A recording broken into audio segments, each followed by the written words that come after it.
तो सुनवाएंगे आपको कि किस तरीके से अब ये टकराव की जो स्थिति है वो देखने को मिल रही है, क्योंकि इसे लेकर सवाल एक दूसरे पर उठाए जा रहे हैं। और आरक्षण, इस बिल पर भी अब सवाल इसीलिए क्योंकि आरक्षण में भी आरक्षण की मांग की जा रही है।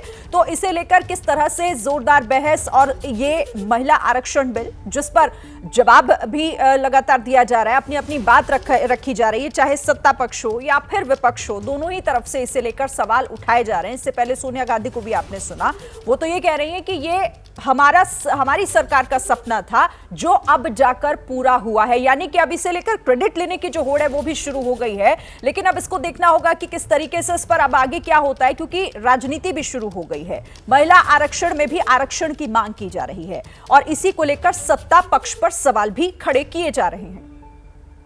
कांग्रेस या उसके समर्थक दल किस तरह से लोकतंत्र का गला घोटते हैं वो मैं उदाहरण हूं। और आज चूंकि कांग्रेस की गलतफहमी है, गलती है सर, और ये जितने अपोजिशन के लोग हैं वो इतने वर्षों तक इस बिल को लेकर नहीं आए। हमारे माननीय प्रधानमंत्री जी ने ये नैतिक साहस दिखाया, हमारी पार्टी ने ये नैतिक साहस दिखाया। आज हम बिल लेकर आए हैं कि इनके पेट में दर्द हो रहा है। हम समर्थन इसलिए करते हैं कि हमारा विश्वास है महिला सशक्तिकरण में। लेकिन जो सरकार ने जो बिल लाया है और जो इनकी मंशा है, वो मंशा इनको महिलाओं को सांसद में या विधानसभाओं में आरक्षण देना नहीं है। ये 26 पार्टियों का जो INDA ये बना है उसका पैनिक रिएक्शन है। उसके पैनिक रिएक्शन में इन्होंने ये बिल लाया। इनकी कोई मंशा नहीं है। ये जुमला है, सबसे बड़ा 2024 का चुनावी जुमला है।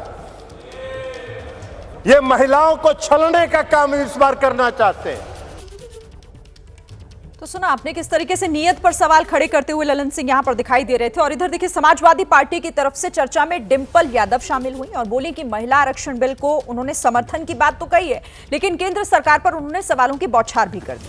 इधर शिवसेना शिंदे गुट की सांसद भावना गवली भी बोली और इस बिल को महिलाओं का दिल करार दिया उन्होंने। जो बिल है ये महिलाओं का दिल है और दिल और दिमाग को देखते हुए आदरणीय प्रधानमंत्री जी ने महिला आरक्षण लाने का ये फैसला लिया है। पहल तो वही कर सकते हैं, दूसरे में हिम्मत कहाँ है करने की।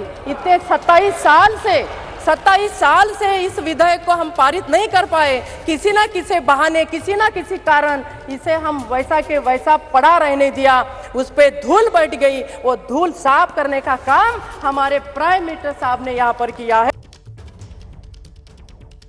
समाजवादी पार्टी की हमेशा से यह मांग रही है कि पिछड़ा वर्ग महिला तथा अल्पसंख्यक महिला को भी इसमें सम्मिलित किया जाए, इसमें उनको आरक्षण दिया जाए।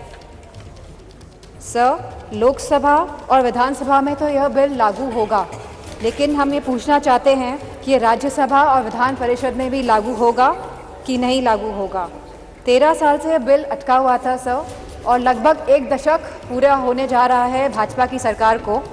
और इस 1 दशक में जब लगभग पूरा होने जा रहा है तब इस सरकार को महिलाओं की याद आई है। तो आखिर क्यों, जब यह 10 वर्ष पूरे होने जा रहे हैं सरकार को, तो महिलाओं की याद आई है अब। सर, मेरा यह सवाल है कि आने वाले चुनाव में यह लागू हो पाएगा कि नहीं लागू हो पाएगा, और जो विधानसभा के भी चुनाव होने जा रहे हैं, जो 5 राज्यों में होने जा रहे हैं, उसमें यह लागू हो पाएगा कि नहीं हो पाएगा यह महिला विधेयक बिल। सर, सवाल यह भी है कि जनगणना कब होगी, और यह सवाल इसके साथ यह भी है कि यह सरकार जातिगत जनगणना कराएगी या नहीं कराएगी।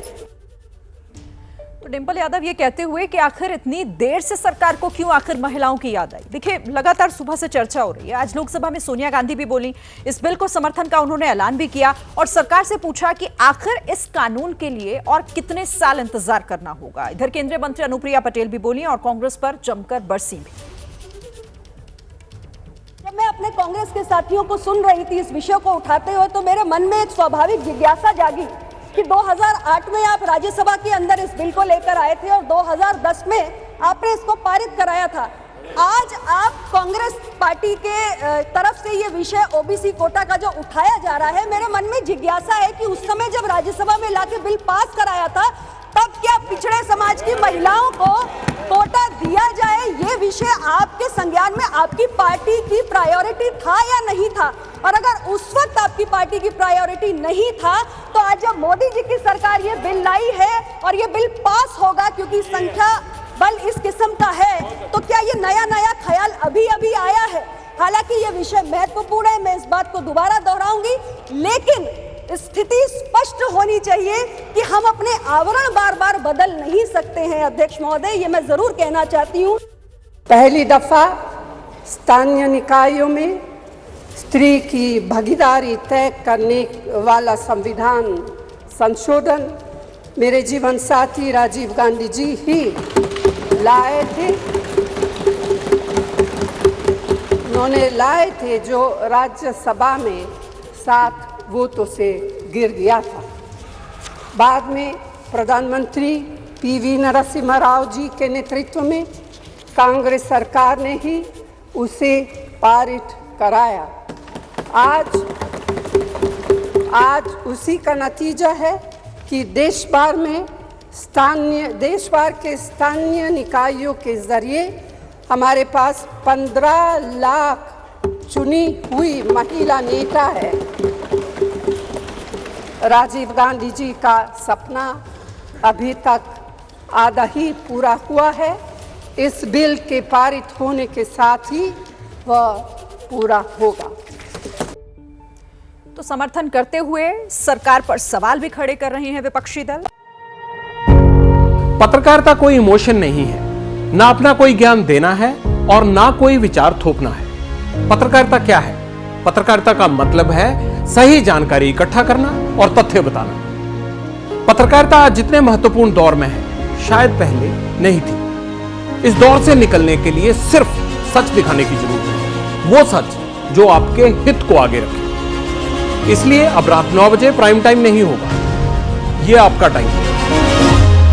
जगविंदर पटियाल के साथ देखिए पब्लिक इंटरेस्ट सोमवार से शुक्रवार रात 9 बजे सिर्फ एबीपी न्यूज पर।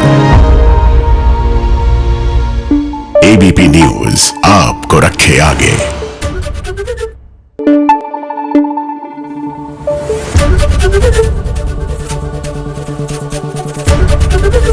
एबीपी न्यूज आपको रखे आगे।